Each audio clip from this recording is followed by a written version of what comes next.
Hello again! Happy Easter sa inyong lahat. And dahil maganda nga yung weather, kami ay magba-barbecue. Ayan siya. Mr. G, say hi to the vlog. Dito kami sa may backyard. Tutur ko lang kayo ng konti. But before that, ito muna ang ating barbecue. Sarap, ang laki. Nagmuna sunugin ha. Yung last time, ang sarap-sarap ng pag-iihaw. Naiwanan, nasunog. Ayun, uling. Ayun pa yung ano, be. Meron pa tayo ditong... Tingnan natin. Ayan, ang daming talong. Tapos mga isda. Pakita ko lang sa inyo yung tulips namin. Konti lang ang tumubo ngayon eh. Dati ang dami.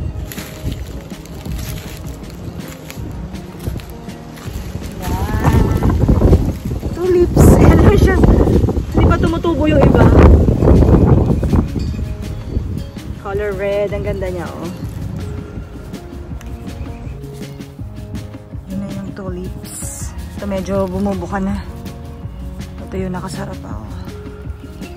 Yan palang dati ang daming kulay nitong mga tulips na to doon sa may harap namin eh. Pero hindi siya tumubo yata ngayon. Kasi perennial lang to. So once a year lang siya lumalatas pag springtime na. Tapos meron din kaming daffodil kaya lang medyo nalanta na sila. Magkakaroon din ulit siguro yan.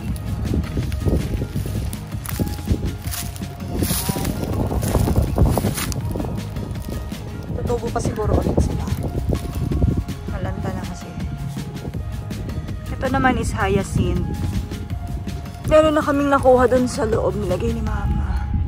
Nilagay niya sa vase. Kasi kinakain lang ng mga deer. Tsaka ibang mga hayop. Yan sila. Ang ganda-ganda. Pag spring lang din siya tumutubo. So, i-vlog ko na dati itong backyard namin eh.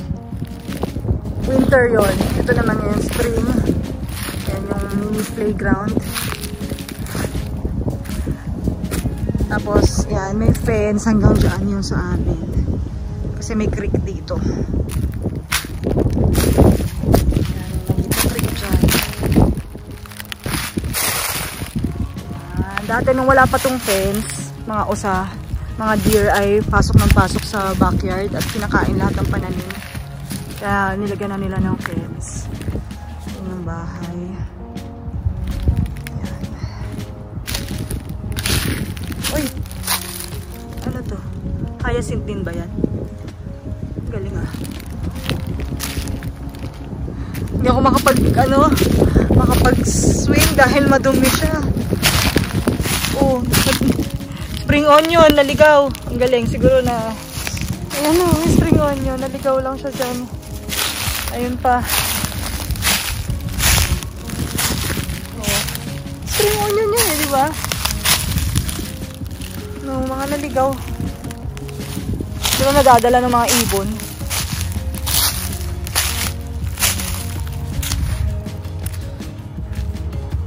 Hindi ako makapag-slide kasi madumi, syempre. Tsaka yung swing. Yan nga natin kung pwede makapag-swing. Naglaro ang bata ng swing. Yung bata ako, may swing din kami sa backyard namin doon sa Pilipinas. Sa puno naman yun nakalagay. Kaya lang nung nagkaroon na ng bahay doon sa tabi namin, yung tinanggal na yun. So yun sa mga naalala kong memories nung kabataan ko. Paghapon, lagi ako nandun sa swing na yun. Tapos ang bilis-bilis ko mag-swing. Nakakatuwa, nakakaaliw.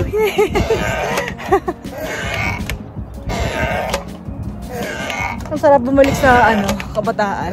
Balik-balikan yung memories.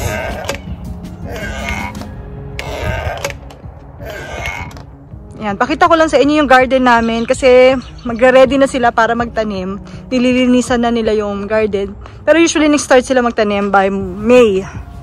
Pero nag-start na sila maglinis-linis. Dito ang alam ko yung mga ampalaya yan eh, ang nakalagay dyan eh. Tapos ayun, may spring onions dyan. Marami kaming tanim. Mga kamatis dyan, sili. Siling labuyo, bell pepper, madami. So yan, nililigpit-ligpit na nila, nililinisan na nila May mga okra din kami dyan. Tapos meron din corn. Yun yung mga tinanim nila dyan. Dito mga talong naman ang nakalagay noon. Meron din silang kalabasa na tinanim. Tapos may saluyot. Dito naalala ko yung saluyot.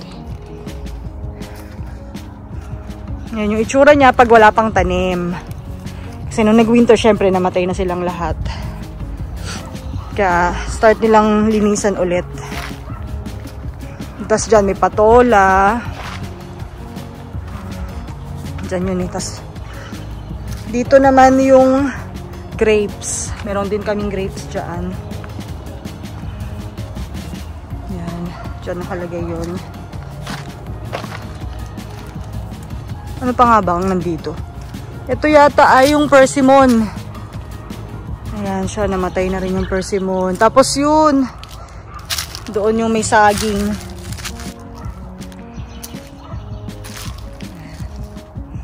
So, dyan sila nagtatanim. Ayan o. Ayan yung kanilang garden. Sila mama at papa. Yan yung hobby nila. Para nga naman, hindi ka nabibili ng gulay. Every time na kailangan mo ng gulay, kukuha ka na lang sa garden mo. So, sa mga susunod na vlog, papakita ko rin yon kung paano nila simulan yung pag-garden. Bukas, ang alam ko, mamimili sila ng mga gagamitin para dito. Mga hollow blocks yata. Tapos, I think, kalupa, bibili na rin sila. Tapos, lilinisan nila tong garden. So, papakita ko rin sa inyo kung yung progression ng pag-garden nila. Hanggang sa magkaroon na ng mga bunga. Yan, pagdating ng summer yan, dami-dami na namin bunga. Dami nga namin binibigyan ng gulay. Marami rin nakikinabang dun sa mga tinatanim nila. Tsaka syempre, oh, sarap pa. Fresh na fresh. Wala pa siyang insecticide.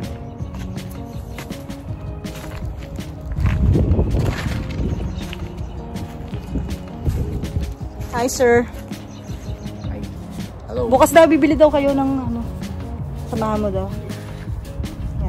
Dahil mainit na yung panahon, uso na naman ang mga lamok. So yan, nakabili ako dito sa Walmart dati. 5 something lang to. Ang laki-laki na yung citron. Magsisindi tayo para hindi tayo kagatin ng lamok.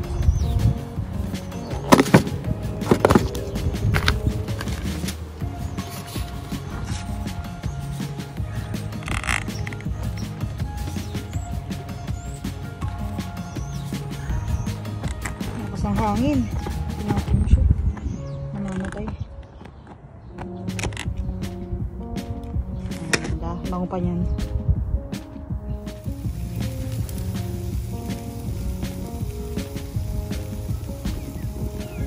Up. Thanks for cooking. Okay, nakaluto na siya. Siyempre, pag nagtagaluto ka, tiga-tikim ka rin. Tikim naman din. Init siya.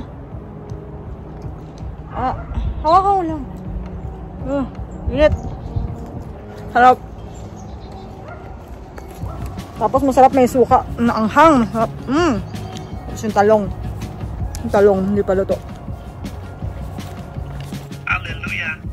Blessed be your glorious name, O Father. Even tonight, O Father God, as we fellowship and we have, O Father God, this wonderful Resurrection Sunday celebration, O Lord, in our midst. Nakaluto na konti. Yung talong, barbecue, pork barbecue, more talong. Yung mga isda pa doon. At meron pang barbecue na tinutog si mama sa loob. Nagdidilim na. Mabukas na nga yung mga lights namin. Christmas lights.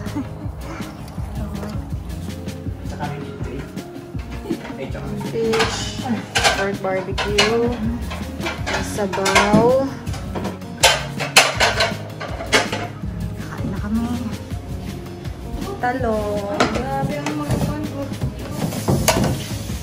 Talong with kamatis, orange. At bagoong. Ito po. Ibang bagoong. Sarap. Ano, bebe? Oh, dito lang kami, bebe. Oh.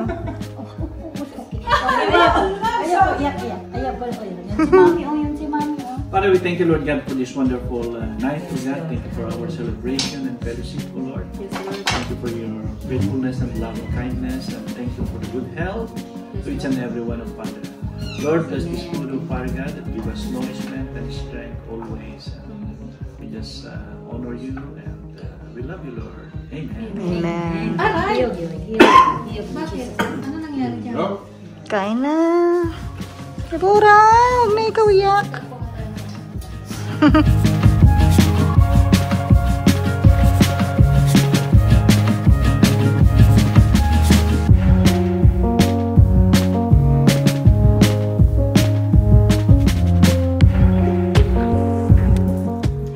Avocado ice candy.